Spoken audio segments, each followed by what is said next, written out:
देखो, अब जो हमने सीट मैट्रिक्स देख लिया, जो एनालिसिस देख लिया, हमारी मेरिट लिस्ट आ गई, हमारा चार्ट वैकेंसी आ गई, है ना। जो हमारी चार्ट वैकेंसी आई उससे क्या समझ में आ रहा है, क्या हमें सीट मिलेगी या नहीं मिलेगी। ठीक है, तो उसके लिए कुछ बातें यहाँ पर आपको ध्यान में रखनी चाहिए कि इस बार, जैसे कि मैंने आपको इससे पहले वाले वीडियो में बता चुकी हूँ कि क्या हुआ है कि 700, जैसे जिनकी माइनस रैंक है, मतलब 700 से जिनकी कम रैंक है, उन लोगों को डबल ए ट्रिपल सी में तो कॉलेज अलॉट हो गए हैं। शायद वो बच्चे वो भी होंगे, जैसे कि मैंने आपको बोला था कि अगर आप रिक्वेस्ट करेंगे तो मैं आपका एनालिसिस वीडियो बना दूंगी कि जिन्होंने डबल ए ट्रिपल सी में सीट उठा चुके हैं, वो भी क्या स्टेट, एमपी स्टेट की काउंसलिंग में अपियर हो रहे हैं, क्या उनका प्रेफरेंस रहा है, उन्हें भी सीट मिली है कि नहीं। वो वीडियो एक हमारा अलग से रहेगा, अगर आप बोलेंगे तो मैं आपके लिए बना दूंगी। ठीक है, अब ये बात आ रही थी कि हमें कॉलेज मिलेगा क्या हमारी ओबीसी रैंक या कैटेगरी रैंक देखकर, या हमारी जो स्टेट की जो मेरिट लिस्ट आई उसकी रैंक देखकर हम कैसे एनालिसिस लगाएं कि हमें सीट मिलेगी। सीट मैट्रिक्स तो मैंने आपको समझा दिया। अब इसमें बात आती है कि डिपेंड्स व्हाट, क्या क्या कैटेगरी रहेंगी जिस पे आपको सीट मिल सकती है। तो यहाँ पर हम वही सारी चीजें देखने वाले हैं कि कैसे आपको समझना है कि हमें कौन सी सीट लेनी चाहिए नहीं लेनी चाहिए। ये चीजें देखेंगे कि कहाँ पर चीजें लाए कर सकती है और कहाँ तक पहुंच सकती है चीजें। पहली चीज कि अगर फर्स्ट राउंड का रिजल्ट आता है तो उसमें ये समझिएगा कि जो 700 एंड अबव की मैं इसलिए बात कर रही हूँ क्योंकि इन्हें कॉलेज मेजर को अलॉट हो चुका है डबल ई ट्रिपल सी में। और 700 के बाद की इसलिए बात करेंगे क्योंकि वो बच्चे हैं जो स्टेट के लिए अपियर हो सकते हैं। देखिए, अगर ये सीटें तो उतनी ही हैं, चाहे आप स्टेट में जाए, चाहे आप डबल ई ट्रिपल सी या ऑल इंडिया में जाए। बस फर्क ये पड़ता है कि अगर आप कैटेगरी से आते हैं, स्पेशली एससी और एसटी कैटेगरी की मैं बात करूंगी। ठीक है, उन लोगों के लिए क्या फायदा रहेगा, उन लोगों के लिए ये फायदा रहेगा कि you have very much chances to get seat in your state. State में क्यों चांसेस है डबल ए ट्रिपल सी से ज्यादा, क्योंकि वहां पर जैसे एमपी जैसे स्टेट में जहां पर रिजर्वेशन ज्यादा है, ज्यादा इन द सेंस, आप जैसे कि मैंने एनालिसिस में आपको बता दिया कि सिर्फ दो ही ऐसे सब्जेक्ट है जिसमें एसटी को रिजर्वेशन नहीं है, बाकी सारे सब्जेक्ट में एसटी को रिजर्वेशन है। तो you should fill MP state की काउंसलिंग, मतलब एमपी स्टेट से ही आपको कॉलेज उठाएंगे तो आपका ज्यादा अच्छे चांसेस हैं ज्यादा अच्छी सीट मिलने की, क्योंकि सारी जगह आपको रिजर्वेशन मिल रहा है।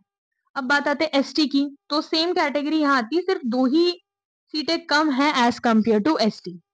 दूसरे, अगर ईडब्ल्यूएस और ओबीसी को लाए करे, क्योंकि दोनों एक ही जैसे समझ लीजिए, ईडब्ल्यूएस और ओबीसी। ईडब्ल्यूएस का तो कई बार जो कट ऑफ है वो ओबीसी से भी नीचे चला जाता है, वो इसलिए क्योंकि जो ओबीसी है, ओबीसी कैटेगरी में बच्चे बहुत ज्यादा लाए करते हैं। ठीक है, जैसे कि आप अभी इस बार सीट मैट्रिक्स में देखते हैं तो फर्स्ट सेकंड से लेकर जो फर्स्ट पेज है उसमें मेजर जो बच्चे हैं वो ओबीसी के ही है। इससे हमें ये समझ में आ रहा है कि बच्चे जो चाह रहे हैं वो क्या चाह रहे हैं कि स्टेट का कॉलेज ले लें। ये चीजें पर्सपेक्टिव से वेरी करेगी कि आपका क्या पर्सपेक्टिव है सीट को लेने का। पहली चीज ये आती है कि सबसे पहले तो ये क्लियर करो कि आपको करना क्या है। दो मेजर कैटेगरीज होती है, देखो, एक तो हमारी होती है क्लिनिकल, ठीक है, एक होती है नॉन क्लिनिकल। ठीक है, अब जिसमें बात करें तो क्लिनिकल को ही सब मेजर अपना साइड देते हैं कि हमें क्लिनिकल साइड जाना है। देखो, वेरी भी करता है क्योंकि आप क्लिनिकल वालों को एनटीईटी में भी थोड़ा ज्यादा प्रेफरेंस मिलता है और बाकी एग्जाम्स में भी, अगर आपको ये देखा जाता है कि आप क्लिनिकल सब्जेक्ट से हो। लेकिन इसको कौन मात दे सकता है, अगर आप नॉन क्लिनिकल से हो तो आपको मार्क कौन दे सकता है, मतलब किस, जब आप नॉन क्लिनिकल से भी हो तो आपको कौन मार्क दे सकता है, आपको दे सकता है सेंट्रल इंस्टीट्यूट। ठीक है, अगर आप नॉन क्लिनिकल सेंट्रल इंस्टीट्यूट से कर रहे हैं, ठीक है, तो वो आपका स्टेट के क्लिनिकल से बेटर है, क्योंकि उस टाइम आपकी है ना प्रोफाइल पे काम होता है। प्रोफाइल क्या होती है उस पे बात कर लेते हैं। ठीक है, अब ये उन्हीं बच्चों के लिए है, देखो 700 अबव की मैंने आपको बोला कि बात कर रहे हैं पहले। ठीक है, यहाँ पर इसलिए क्योंकि प्रोफाइल आपके साथ हमेशा रहनी है। आपका नाम लिखा जाएगा डॉक्टर डैश, फिर उसके नीचे आप अपना एमडी मेडिसिन या आपका जो भी लिखेंगे, उसके साथ आप अपने नाम के नीचे तभी आप इंस्टीट्यूट का नाम लिखते हैं जब आप बहुत ही हाई प्रोफाइल इंस्टीट्यूट या सेंट्रल इंस्टीट्यूट से नाम लिखते हैं, तो आप आपके नाम के नीचे वो डेजिग्नेशन लिख देते हैं, जिससे आपकी क्या होती है, आपकी प्रोफाइल हाईलाइट हो जाती है। अगर एक एग्जांपल दूं मैं आपको, अगर कोई बच्चा है जिसने सेंट्रल के बहुत अच्छे कॉलेज से नॉन क्लिनिकल ब्रांच उठाई है और वो इंटरव्यू में है। आपका कॉल इंटरव्यू कॉल बेस्ड है, परमानेंट जॉब, और उसके साथ कोई स्टेट से है, क्लिनिकल का बच्चा है। क्या है? स्टेट से क्लिनिकल का बच्चा है। ठीक है, आपको अगर ये समझाऊं, क्या देखा? स्टेट का क्लिनिकल और सेंट्रल का नॉन क्लिनिकल। ठीक है, तो स्टेट के क्लिनिकल और सेंट्रल के नॉन क्लिनिकल पे, अगर आप सेंट्रल के नॉन क्लिनिकल पर जाते हैं तो आपकी क्या होगा? प्रोफाइल अच्छी हो जाएगी। ठीक है, क्योंकि ऐसा तो है नहीं कि सिर्फ हमें 3 साल की एमडी ही करनी है, हमें उसके आगे की जिंदगी भी देखनी है। तो जब आप बड़ी जगह पर जाते हो तो बड़ा एक्सपोजर होता है आपका, सारी चीजें ज्यादा इजीली मिलती है, क्योंकि वहां पर जो आपके कनेक्शंस भी बनते हैं वो बहुत अच्छे और हेल्दी कनेक्शंस मिलते हैं। शायद आपकी कोई इंटरव्यू कॉल हो, उसमें वहीं के डीन्स बैठे, ये सारी चीजें है ना, सेंट्रल इंस्टीट्यूट में पॉसिबल होती है, स्टेट में इसके चांसेस बहुत कम हो जाते हैं। लेकिन इस तरीके से हमारी पहली चीज क्लियर हो जाती है, अगर आप इन दोनों में डिलेमा कर रहे हैं, क्योंकि सेंट्रल के कॉलेजेस उठाना, और ये भी देखो कि जो कॉलेज आप जाने वाले हो, चाहे वो गवर्नमेंट ही क्यों ना, वहां पर एक तो ओपीडीज है या नहीं है, ओपीडीज है तो कितनी है, नॉन क्लिनिकल में जा रहे हो, क्योंकि आप कर तो बीएमएस करके आपको क्लिनिकल प्रैक्टिस में आज नहीं तो कल उतरना है, उसकी हम बात करते हैं। अब आपको क्लिनिकल लेना है, नॉन क्लिनिकल लेना है, ये बात हो गई। ठीक है, कहाँ से लेना है? स्टेट से लेना है, सेंट्रल से लेना है। अब दूसरी चीज ये कि क्या आपको आगे जाके प्रैक्टिस करनी है। ठीक है, जीपी लिख देते हैं जनरल वे में। ठीक है, प्रैक्टिस करनी है या आपको एकेडमिक्स में जाना है। ठीक है, अगर आपको एकेडमिक्स में ही जाना है, एकेडमिक्स को मैं एजुकेशन यहाँ पर मैंने इसलिए लिखा है कि अगर आप ये सोच रहे हो कि आपको एकेडमिक्स में जाकर हाई, जैसे कुछ लोग इसे अच्छा भी नहीं मानते, लेकिन एमडी करने से आपको क्या होता है? स्कोप्स आपके क्लियर हो जाते हैं। तो अगर आपको वही करना है तो उसमें क्या करना है? आप कॉलेजेस में आपके लिए अपॉर्चुनिटीज क्लियर हो जाती है कि आप एज ए असिस्टेंट प्रोफेसर वहां पर ज्वाइन कर सकते हो कॉलेज, है ना। एज एन असिस्टेंट प्रोफेसर आपके लिए कॉलेजेस भी जैसे ओपन हो रहे हैं तो वहां आप क्लियर हो सकते हैं। और जीपी क्या होता है? अगर आप प्रैक्टिस कर रहे हो तो आप बीएमएस रह के भी प्रैक्टिस कर सकते हो, लेकिन जब बीएमएस रहकर आपके नाम के आगे एमडीएमएस लगता है, ठीक है, एमडीएमएस लगता है, तो क्या होता है? इंसान बोलते हैं कि नाम देखकर नहीं आता, लेकिन हाँ, आजकल की एजुकेशन इतनी ज्यादा बढ़ गई है कि सबको इतना है कि हमें कौन से डॉक्टर के पास कब जाना है, वो जरूर देखता है कि नाम के नीचे एमडीएमएस लिखा है। और अगर आप बहुत अच्छी क्लिनिकल ब्रांच अगर चाह रहे हैं तो हमें पहली ब्रांच, जैसे हमारे इधर केसी है, एमएस, हमारा 3 एमएस है। ठीक है, तीनों एमएस बहुत अच्छे हैं, चाहे वो ओबीजीवाई हो जाए या पीटीएसआर लिखते हैं हम। ठीक है, हमारा आयुर्वेद वाला। ठीक है, या तो हमारा शल्य हो जाए या तो हमारा शालाक्य हो जाए, है ना, ये सारी चीजें।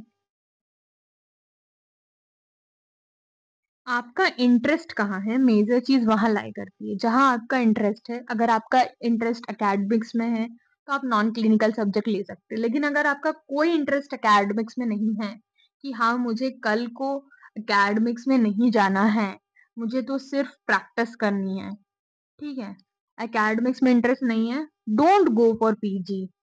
ऐसा मैं नहीं बोलूंगी, पीजी वेरी करता है, दिमाग में ऐसा ला लो कि पीजी वेरी करता है। और अगर आप ब्रांच को प्रेफरेंस देते हो, वो सबसे ज्यादा इंपॉर्टेंट होता है, क्योंकि आयुर्वेद में ब्रांच ही मेन खेल खेलती है। देखो, क्रीम ब्रांचेस में जैसे आप जाते हो ना, तो जब आपका जो पोस्ट होती है, क्योंकि वो पोस्ट अभी तो कॉलेजेस में भी जब भी निकलती है तो वो पर्टिकुलर इसके लिए निकलती है कि हाँ हमें इसका प्रोफेसर चाहिए, हमें शल्य का चाहिए, हमें शाला का, क्योंकि जो क्लिनिकल सब्जेक्ट्स होते हैं उसमें क्या होता है, उनको ज्यादा फैकल्टीज की जरूरत पड़ती है, उनको लेक्चर भी देखने हैं, उनको ओपीडीज भी चलानी है। तो क्लिनिकल सब्जेक्ट्स में ये फायदा हो जाता है, क्योंकि कॉलेज को भी हॉस्पिटल को भी पर्टिकुलर जगह पर उन्हें दो दो चीजें देखनी पड़ती है। अब नॉन क्लिनिकल में क्या होता है? नॉन क्लिनिकल में ओपीडीज हफ्ते में एक रहती है, या कुछ जगह तो रहती ही नहीं है। नॉन क्लिनिकल अगर आप 3 साल एमडी, पेशेंट एक्सपोजर आपका कम हो जाता है। अब देख लीजिए, अगर आपको एकेडमिक्स में जाना है तो आपको पेशेंट एक्सपोजर के बारे में नहीं सोचना है, और अगर प्रैक्टिस करनी है तो ब्रांच को प्रेफरेंस दीजिए। आप क्या करना चाहते हो, मतलब इस पे चीजें वेरी करती है। अगर आप नहीं करना है जो चीज़, उस पे देखिए। अब पर्टिकुलर इंसान से हिसाब से अपना-अपना रहता है। जैसे किसी को करना है भाई, अब प्रक्रियम रहता है कि हाँ, हमको सबको पता है कि जो हमारा फिशर फिस्टुला का ट्रीटमेंट है, वो हमारे सर्जन्स कितना अच्छे से करते हैं एज़ कंपेयर टू एलोपैथी। लोग ऑपरेशंस नहीं कराते फिस्टुला की, यार पता है, ये तो फेल हो जाना है और पता है कि धागे वाला चल जाना है, अगर नॉर्मल भाषा में बात करूँ मैं। तो अगर आप शल्य की है, आपने आज आपको शल्य ही करना है, चाहे फिर अभी आप 3 साल के पैसों को देख रहे हो कि चलो स्टाइपेंड मिल जाएगा, लेकिन अगर करना है तो वो एमएस शल्य के पास ही आएगा एज कंपेयर टू कोई दूसरा एमडी मेडिसिन के पास या एमडी काय चिकित्सा के पास, या अगर नॉन क्लिनिकल सब्जेक्ट की बात कर लूं। अगर आप ये मत सोचो कि मैंने संहिता से या क्रिया से या कोई भी पैरा क्लिनिकल क्लिनिकल सब्जेक्ट से कर लिया, देन आई विल प्रैक्टिस चालाकी। तो वो चालाकी या शल्य, तो वो 4 सूत्र कराने 90% चांसेस है कि वो आपके पास नहीं आएगा। ठीक है? वो 90% चांसेस आपके हैं कि वो आपके पास नहीं आएगा। क्यों? क्योंकि जब जिसको इतना उसने सर्च करी होगी, सोचो पहली बात तो वो आयुर्वेद तक पहुँचा। जब वो आयुर्वेद तक पहुँचा है, तो वो बहुत सर्च करके आया होगा। ठीक है? क्योंकि एक तो फिस्टुला ऐसी बीमारी है कि उसका एलोपैथी में कुछ नहीं है। मेन चीज़ ये हो जाती है, मतलब होते हैं उसके ऑपरेशंस, लेकिन सक्सेस रेट नहीं है। सक्सेस जो काउंटर इंसिजन करा के इंसान को 2 बार तो ऑपरेशन कराना ही पड़ता है। तो ये सारी चीज़ें हो जाती है। आपको क्या प्रैक्टिस करना है? देखो नीश तो ऐसे फाइंड कर लो, पहले एमडी और एमएस में पहले क्लियर कर लो। अगर करना है प्रैक्टिस, हाथ ही साफ करना है, पीटीएसआर ही करना है, ठीक है? क्योंकि इनफर्टिलिटी, अगर मैं बात करूँ आज के डेट में, इनफर्टिलिटी सबसे ज़्यादा हॉट टॉपिक है आयुर्वेदा का। मतलब जो खुद ऑब्स गायनी वाले हैं एलोपैथी में और कंसीव नहीं कर पा रहे, वो लोग आते हैं आयुर्वेदा की तरफ। जब वो खुद आते हैं, क्योंकि उनको पता है कि उनका ट्रीटमेंट कहाँ तक जाता है और आयुर्वेद में कितना सक्सेस रेट है। ठीक है? बहुत डॉक्टर्स हैं जो ये कर रहे हैं। तो फिर आप पीटीएसआर होंगे, तो ही वो आपके पास मेजर आने हैं, या तो आप रिजल्ट दे रहे होंगे। रिजल्ट भी वही दे पाएगा जिसका एक्सपोज़र अच्छा होगा। नॉन क्लिनिकल में एक्सपोज़र नहीं अच्छा। अगर नॉन क्लिनिकल में जाना है तो क्लियर कर लो ये सारी चीजें कि हाँ, मैं एकेडमिक्स में ही जाने वाली हूँ। क्लियर कट होना चाहिए।